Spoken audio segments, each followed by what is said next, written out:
निवडणूक नावाच्या यंत्रणेवरती रोज प्रश्नचिन्ह निर्माण होत आहे आणि या सगळ्यामध्ये आयोगाची भूमिका ही इतकी स्वस्थपणाची आहे आणि सत्ताधाऱ्यांना शरण गेल्याची आहे की राज्यामध्ये आता स्थानिक स्वराज्य संस्था म्हणजे केवळ एक खेळ करून ठेवलेला आहे।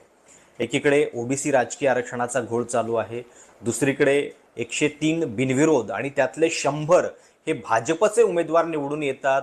बिनविरोध निवडींच्या नावाखाली हा दडपशाहीचा जो प्रकार चालू आहे त्याच्याबद्दल निवडणूक आयोग काही बोलायला तयार नाहीये। मतदारांना थेटपणे धमकीची विधानं रोज सत्ताधारी करतायत, तिजोरीच्या चाव्या आमच्या हातात आहेत म्हणून रांग लागलेली आहे अशा वक्तव्यांची, पण आयोग याच्याबद्दल काही बोलायला तयार नाहीये। आणि या सगळ्यामध्येच आज वर्तमानपत्रामध्ये आज जो आकडा छापून आलेला आहे तो देखील अतिशय गंभीर आहे। फक्त मुंबईपुरतं बोलतोय मी, मुंबईमधल्या दुबार मतदारांचा आकडा 11 लाख आहे असं आज वर्तमानपत्रामध्ये BMC अधिकाऱ्यांच्या हवाल्यानं छापून आलेलं आहे। मुंबईमध्ये यावेळी मतदार किती आहेत? 1,03,00,000। त्याच्यापैकी जर हे संभाव्य दुबार हा एक अतिशय गोंडस शब्द निवडणूक आयोगानं शोधलेला आहे म्हणून त्यांच्या भाषेत सांगायचं तर हे संभाव्य दुबार मतदार किती होतात? जवळपास 10% आसपास, म्हणजे 100रातले 10 लोक हे बोगस किंवा दुबार मतदार नोंदलेले आहेत, म्हणजे त्यांची नावं एकापेक्षा अधिक ठिकाणी आहेत।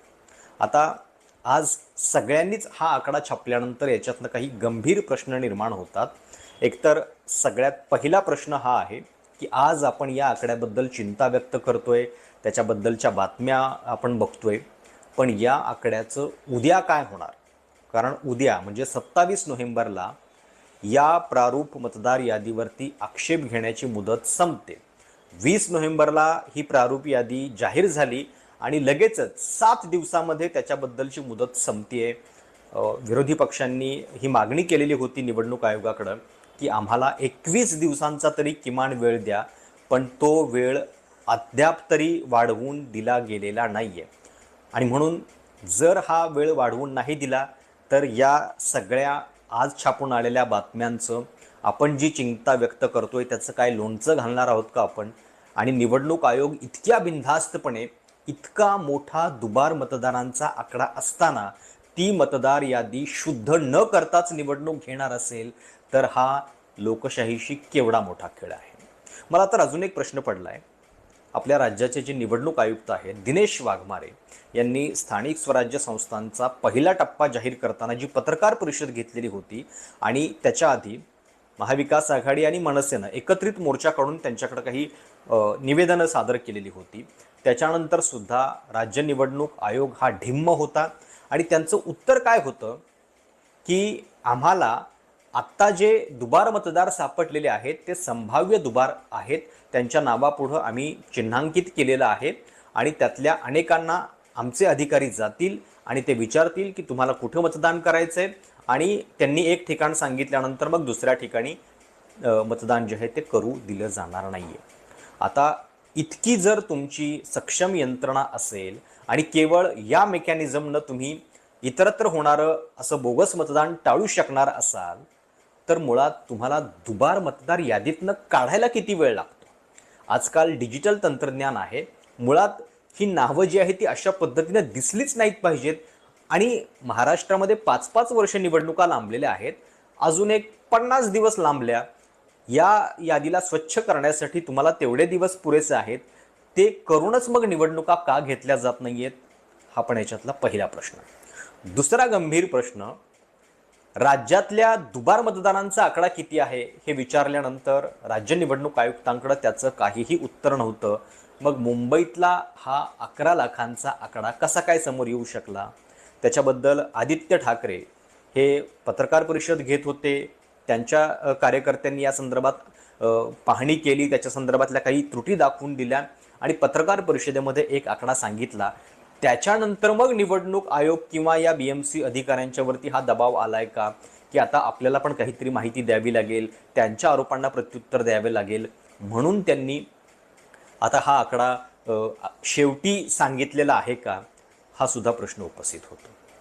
आणि सगळ्यात महत्त्वाचं म्हणजे आत्ता या निवडणुकीमध्ये जर हे दुबार मतदार काढले गेले नाहीत किंवा त्यांच्यापर्यंत इतक्या तातडीने यंत्रणा नाही पोहोचली तर बऱ्याच ठिकाणी बोगस मतदान होण्याची शक्यता वाढते. म्हणजे आजची एक बातमी तर अशी आहे की ज्याची गिनीश बुकमध्ये नोंद करावी लागेल. मुंबईतल्या म्हणजे हे मतदार बघा की दुबार तिबार पण नाही आहेत. एका मतदाराचं नाव 103 वेळा, तब्बल 103 वेळा असल्याचं सुद्धा उघड झालेलं आहे. मला प्रश्न असा पडतो की नजर चुकीने एखादी गोष्ट होऊ शकते, समजा एक नाव दुसऱ्या ठिकाणी जाऊ शकतं, पण 103 वेळा होत असेल तर याला आपण नजर चुकी म्हणू शकत नाही. हा सिस्टमॅटिकली केलेला काहीतरी घोळ आहे. आणि हा 103 वेळा ज्याचं नाव आहे तो एक व्यक्ती आहे की अनेक व्यक्ती आहेत, आणि जर एक व्यक्ती असेल तर त्याचं नाव काय आहे हे सुद्धा आयोगानं आणि BMCनं जाहीर केलं पाहिजे. ते आपल्याला कळलं पाहिजे की इतक्या वेळा याचं नाव नोंदलं कसं. साधं एखादं म्हणजे आपण सरकारी कार्यालयामध्ये काम घेऊन गेल्यानंतर आपल्याला हजारो नियम, हजारो गोष्टीवरती बोट ठेवून हे लोक विचारत असतात. आणि निवडणूक नावाची लोकशाहीतली इतकी पवित्र प्रक्रिया पाडताना यांना इतक्या साध्या गोष्टींचं भान कसं उरत नाही आहे हा प्रश्न आहे. आता खरं तर मुंबईमध्ये 288 BMCचे वॉर्ड आहेत. 103 पेक्षा 288च संघामध्ये त्याचं नाव असायला पाहिजे होतं ज्या व्यक्तीचं इतक्या वेळा नाव आलेलं आहे. त्यामुळं एकतर हा घोळ जो आहे तो नीटपणे निवडणूक आयोगानं दूर केला पाहिजे. BMCच्या अधिकाऱ्यांनी याच्यामध्ये लक्ष घातलं पाहिजे. दुसरी गोष्ट, तुम्ही कल्पना करा की BMCमध्ये जर 11 लाख दुबार मतदार असतील तर राज्यभरामध्ये ते किती असतील. आत्ता स्थानिक स्वराज्य संस्थांच्या निवडणुका होत आहेत आणि त्या निवडणुकांमध्ये खरोखर म्हणजे 2 तारखेला जे मतदान होईल त्याच्यामध्ये पहिल्यांदा हे सांगितलं पाहिजे निवडणूक आयोगानं की आम्ही किती दुबार मतदार जे आहेत त्यांना रोखलेलं आहे आणि किती लोकांना या यादीतनं आम्ही चिन्हांकित करून त्यांची नावं जी आहेत ती एकदाच मतदान करण्यासाठी त्यांना पात्र ठरवलेलं आहे.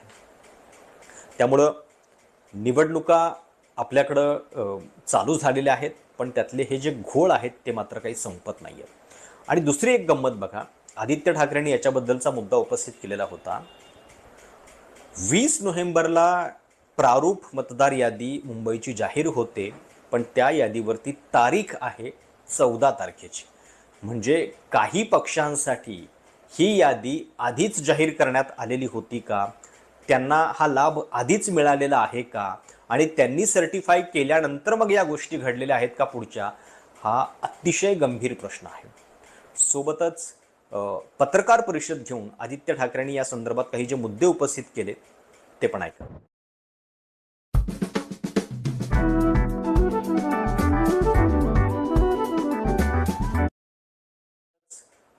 पत्रकार परिषद घेऊन आदित्य ठाकरेंनी या संदर्भात काही जे मुद्दे उपस्थित केले ते पण ऐका.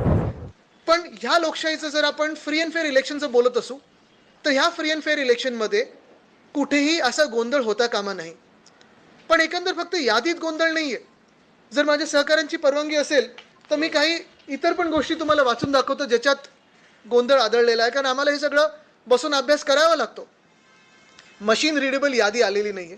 तुम्ही विचार करा, राजकीय पक्ष म्हणून तुम्ही नसाल, तुम्ही साधारण सर्वसाधारण कोणी एक नागरिक असाल, तुम्हाला खरोखर माहिती का प्रारूप यादी जाहीर झालेली आहे. दुसरी गोष्ट म्हणजे ती प्रारूप यादीमध्ये तुमचं नाव जाऊन शोधायचं कसं.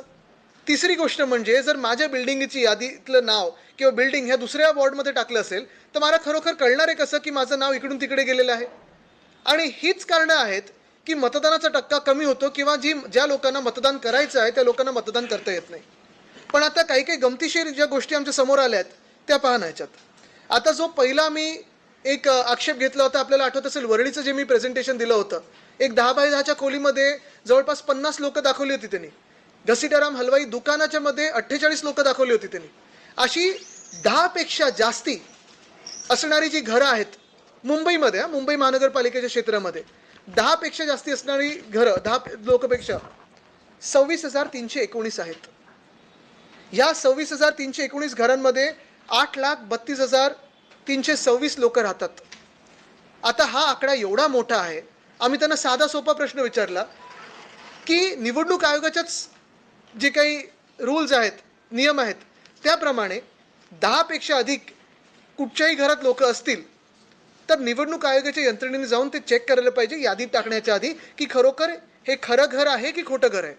चला गुड फेथमध्ये आपण पकडू की 10% याच्यातून लोक खरी असतील, परिवार खरी असतील, पण काही काही आम्हाला अशी आढळलेत, धर्मच वेगळे, जाती वेगळ्या, किंवा म्हणजे आम्ही समाजाचं हे नाही करत इथे, पण आपल्याला पाहाल एका व्यक्तीचं दुसऱ्या व्यक्तीशी काही ताळमेळ नाही आहे. हा गुन्हा आहे की गोंधळ आहे हे निवडणूक आयोगाने आम्हाला सांगावं. आता दुबार मतदारांच्या बद्दल तर आपण बोललो. अजून एक मुद्दा आहे की कशा पद्धतीनं वॉर्डमधले मतदार इकडून तिकडं हलवलेले आहेत. काँग्रेसच्या खासदार वर्षा गायकवाड यांनी केलेला जो आरोप आहे की काँग्रेसचा एक विजयी उमेदवार ज्या वॉर्डातून विजयी झालेला होता आणि साधारणपणे BMCच्या निवडणुकांमध्ये किती एक 7-8 हजार मतदानांचा फरक असतो, या मतांनी ते निवडून येतात आणि तेवढ्यापेक्षा जास्त संख्येचे मतदार जे आहेत ते इकडून तिकडं केले गेलेले आहेत. बरं, हे अनेकदा विरोधी पक्षाच्याच वॉर्डमध्ये होताना दिसतंय.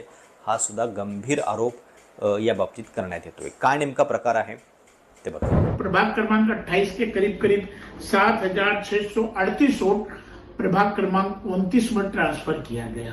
इसका ज्वलंत उदाहरण एकदम साफ साफ दिखाना चाहता हूँ कि लोकमान चाल नंबर 1 जो पूरा का पूरा प्रभाग क्रमांक 28 में आता है, लोकमान चाल 104 नंबर यादी, 105 नंबर यादी, 106 नंबर यादी पूरा आता है. और उसी तरीके से तुलजा भवानी चाल, लोकमान चाल नंबर 2, ये सब सारी चीजें आती हैं. तीसरा सबसे बड़ा एक बताना चाहता हूं कि जो मैं जहां बैठा हूं ये 109 नंबर यादी में आती है और इस 109 नंबर यादी में करीब 511 वोट यहाँ से ट्रांसफर, जिसमें स्वतः का मेरा वोट है, अजंता जी का वोट है, इन सभी वोटों को यहाँ से ट्रांसफर करके 29 नंबर प्रभाग में डाला गया है. इसी तरीके से अन्य यादियों में भी 4, 5, 6, 7, 9, 10, 11, 14, 15, 17, 18, 20, इस तरीके से 7,638 वोट, थोड़े थोड़े कई 100, कई 50, कई 200, 4, 5, 6 की तो पूरी यादी वहां पे मतदार यादी ट्रांसफर की गई है. ये चोरी नहीं तो और क्या है. त्यामुळं आज सगळ्या वर्तमानपत्रामध्ये ही जी बातमी आहे, 11 लाख दुबार मतदारांची चिंता, त्याच्याबद्दल अगदी फ्रंट पेजवरती बातम्या आहेत. पण जर उद्या मुदत वाढली नाही आक्षेप घेण्याची, तर या सगळ्याचा काहीही उपयोग नाही आहे. BMCचं स्पष्टीकरण आहे की आम्ही त्या मतदारांच्यापर्यंत पोहोचण्यासाठीची यंत्रणा राबवतोय आणि त्यांचं नाव केवळ एका ठिकाणी असेल, त्यांना कुठं मतदान करायचं हे आम्ही त्यांच्याकडनं लिहून घेऊ आणि बाकीच्या ठिकाणी त्यांना मतदान करू दिलं जाणार नाही.